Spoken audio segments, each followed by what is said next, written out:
Breaking news. নতুন circular প্রকাশ প্রাথমিক বিদ্যালয়ের সহকারী শিক্ষক পদের 28/2/2023। সমস্ত জল্পনা কল্পনা এবং মনের দ্বিধাদ্বন্দ্বের অবসান ঘটিয়ে প্রাথমিক অধিদপ্তর সর্বশেষ তাদের নতুন সার্কুলার প্রকাশ করেছে। তো সার্কুলারটি গতকাল রাতেই আমরা পেয়েছি। তো সার্কুলারে দেখা যাচ্ছে যে সমস্ত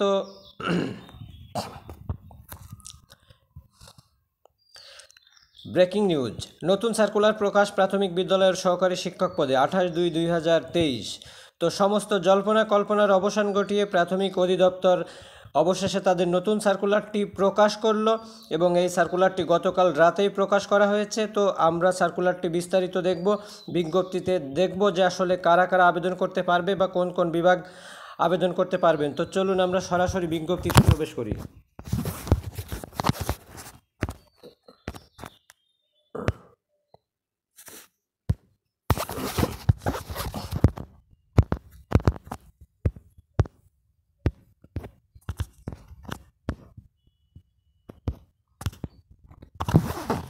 নিয়োগ বিজ্ঞপ্তি। প্রাথমিক শিক্ষা অধিদপ্তরাধীন সরকারি প্রাথমিক বিদ্যালয়ে রাজস্ব খাতভুক্ত সহকারী শিক্ষকের শূন্যপদ এবং জাতীয়করণকৃত সরকারি প্রাথমিক বিদ্যালয় PEDP 4 এর আওতায় প্রাক প্রাথমিক শ্রেণীর জন্য রাজস্ব খাতে সৃষ্ট সহকারী শিক্ষক পদে জাতীয় বেতন স্কেল 2015 এর 13তম গ্রেডে অস্থায়ীভাবে নিয়োগের জন্য রংপুর, বরিশাল ও সিলেট বিভাগের সকল জেলার সকল উপজেলা শিক্ষা থানার স্থায়ী নাগরিকদের নিকট থেকে নিম্নে উল্লেখিত নির্দেশনা বা শর্ত অনুযায়ী দরখাস্ত আহ্বান করা যাচ্ছে।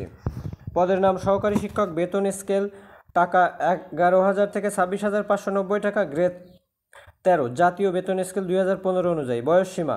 তো বয়সসীমাটা দেখুন, তো এখানে বয়সসীমা 24/3/2023 তারিখে সাধারণ প্রার্থীদের ক্ষেত্রে ন্যূনতম ও সর্বোচ্চ বয়স 21 থেকে 30 বছর, তবে মুক্তিযোদ্ধার সন্তান ও শারীরিক প্রতিবন্ধী আবেদনকারীদের ক্ষেত্রে ন্যূনতম সর্বোচ্চ বয়স হবে 21 থেকে 32 বছর। বয়স নিরূপণের ক্ষেত্রে এফিডেভিট গ্রহণযোগ্য নয়, অর্থাৎ 2020 সালের 25 মার্চের পরে যাদের বয়স শেষ হয়ে গেছে তারা কিন্তু আর আবেদন করতে পারছেন না, এবং 2020 সালের 25 মার্চের মধ্যেও যাদের সর্বোচ্চ বয়সসীমা ছিল তারাও কিন্তু আবেদন করতে পারছেন। তো এখানে লক্ষ্য করুন, জনপ্রশাসন মন্ত্রণালয়ের বিধি 1 শাখার 22/9/2022 তারিখের এত নাম্বার স্মারক মোতাবেক 25/3/2020 তারিখে যে সকল প্রার্থীর বয়স সর্বোচ্চ সীমার মধ্যে ছিল সে সকল প্রার্থীও আবেদন করতে পারবেন।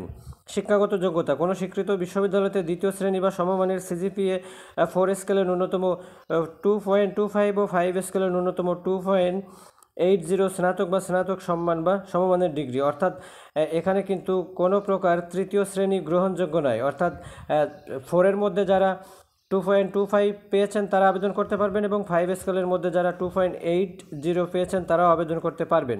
তো এখানে বয়সের ব্যাপারটা অনেকেই ক্লিয়ার না, তো আমি আবারও একটু ক্লিয়ার করে দিচ্ছি যে যাদের 2020 সালের 25 মার্চের মধ্যে সর্বোচ্চ বয়স সীমা ছিল, অর্থাৎ 26 মার্চও যাদের বয়স শেষ হয়ে গেছে তারা কিন্তু আর আবেদন করতে পারবেন না। আর যাদের বয়স এখনও এই সামনের মাস অর্থাৎ মার্চের 24 তারিখ পর্যন্ত আছে তারাও কিন্তু আবেদন করতে পারবেন।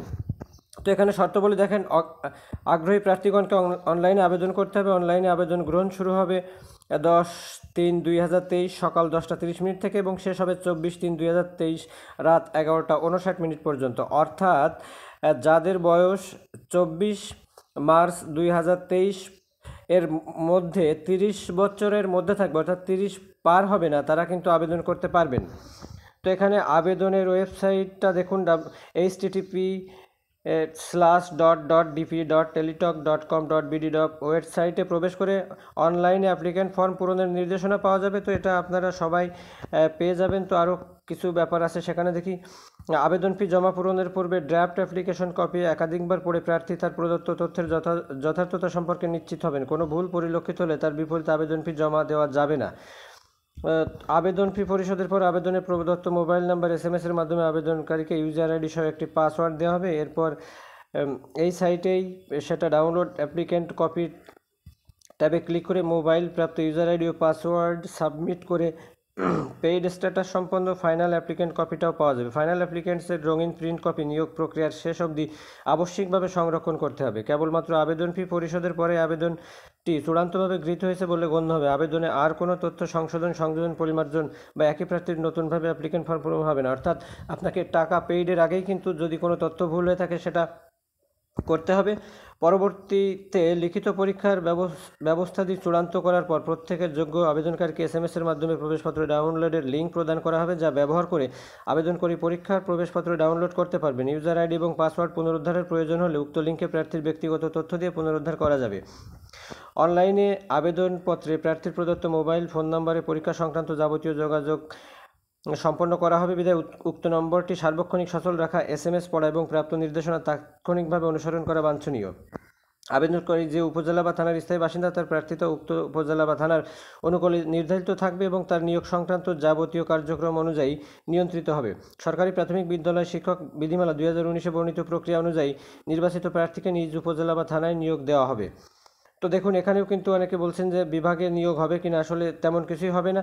তো প্রার্থীর নিজ উপজেলাতেই কিন্তু নিয়োগ দেওয়া হবে। সরকারি প্রাথমিক বিদ্যালয় শিক্ষক নিয়োগ বিধিমালা 2019 অনুযায়ী মেধাক্রম অনুসারে নির্বাচিত প্রার্থীদের দ্বারা প্রথমে উপজেলা বা থানাভিত্তিক সরকারি প্রাথমিক বিদ্যালয়ের রাজস্ব খাতভুক্ত সহকারী শিক্ষকের শূন্যপদসমূহ পূরণ করা হবে। মেধা তালিকার অবশিষ্ট প্রার্থী দ্বারা জাতীয়করণকৃত সরকারি প্রাথমিক বিদ্যালয় প্রাথমিক শ্রেণীর জন্য রাজস্ব খাতে সৃষ্ট সহকারী শিক্ষকের পদসমূহ পূরণ করা হবে। অর্থাৎ যেভাবে গত নিয়োগটা হয়েছে অবশ্য সেইভাবেই নিয়োগটা সম্পূর্ণ হবে। বিবাহিত মহিলা প্রার্থীগণ আবেদনে তাদের স্বামী অথবা পিতার স্থায়ী ঠিকানার যে কোনো একটি আবেদন করতে পারবেন, তবে দুটি ঠিকানার মধ্যে তিনি যেটি আবেদন উল্লেখ করবেন তার প্রার্থিতা সেই উপজেলা বা থানার কোটায় বিবেচিত হবে।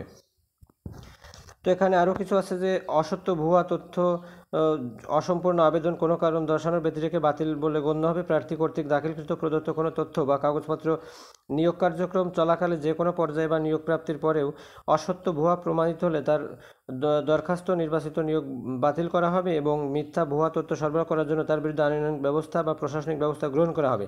তাছাড়া আবেদনে নিজ জেলা, থানা, উপজেলা ভুল করলে তার প্রার্থিতা বাতিল বলে গণ্য হবে। আবেদনপত্রে পোষ্যকোটা উল্লেখ না করলে মৌখিক পরীক্ষার সময় পোষ্যকোটার সপক্ষে সনদ দাখিল করলেও তাকে পোষ্যকোটার অন্তর্ভুক্ত করা হবে না। আবেদনপত্রে পোষ্যকোটা দাবি করা সত্ত্বেও পোষ্যকোটার সপক্ষে প্রয়োজনীয় প্রমাণাদি দাখিল করতে ব্যর্থ হলে তার প্রার্থিতা বাতিল করা হবে। সরকারি প্রাথমিক বিদ্যালয় শিক্ষক নিয়োগ বিধিমালা 2019-এর ব্যাখ্যা অনুযায়ী পোষ্য অর্থ সরকারি প্রাথমিক বিদ্যালয়ে নিয়োজিত আছেন বা ছিলেন এমন শিক্ষকের অবিবাহিত সন্তান যিনি উক্ত শিক্ষকের উপর সম্পূর্ণ নির্ভরশীল আছেন বা তিনি জীবিত থাকলে বা চাকরিতে থাকলে সম্পূর্ণ রূপে নির্ভরশীল থাকতেন এবং উক্ত শিক্ষকের বিধবা স্ত্রী বা বিপত্নিক স্বামী বা তালাকপ্রাপ্ত কন্যা যিনি উক্ত শিক্ষকের উপর সম্পূর্ণ নির্ভরশীল ছিলেন বা ক্ষেত্রমতে তিনি জীবিত থাকলে অনুরূপভাবে নির্ভরশীল থাকতেন।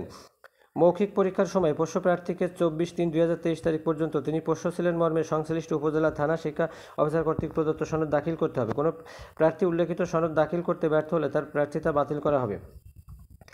আবেদনপত্রে পুরুষ প্রার্থী মহিলা কিংবা মহিলা প্রার্থী পুরুষ উল্লেখ করলে তার প্রার্থিতাও বাতিল হবে। লিখিত পরীক্ষার ফলাফলের ভিত্তিতে মৌখিক পরীক্ষার জন্য নির্বাচিত মনোনীত প্রার্থীকে নিম্নবর্ণিত সত্যায়নকৃত কাগজপত্রাদি জেলা প্রাথমিক শিক্ষা অফিসে দাখিল করতে হবে। তো এখানে আমরা মোটামুটি যতটুকু দেখলাম যে আসলে নতুন কোনো পরিবর্তন নিয়েও এখানে কোনো প্রকার বিজ্ঞপ্তি হয়তো বা প্রকাশ করা হয়নি।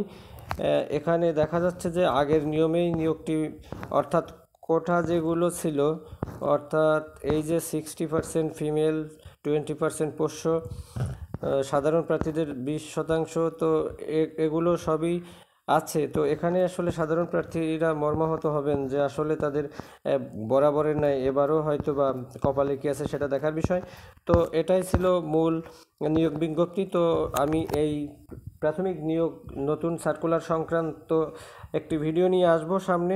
আপনারা চাইলে আমি রাতেই আমার যে সুমন গাইন ফেসবুক পেজ আছে সেখানে আপনারা লাইক দিয়ে ফলো করে থাকবেন। আমি সম্ভব হলে রাতে সুমন গাইন ফেসবুক পেজে লাইভে আসবো। আপনাদের প্রশ্ন থাকলে অবশ্যই সেগুলোর উত্তর দেব। এখনকার মতো এই পর্যন্ত।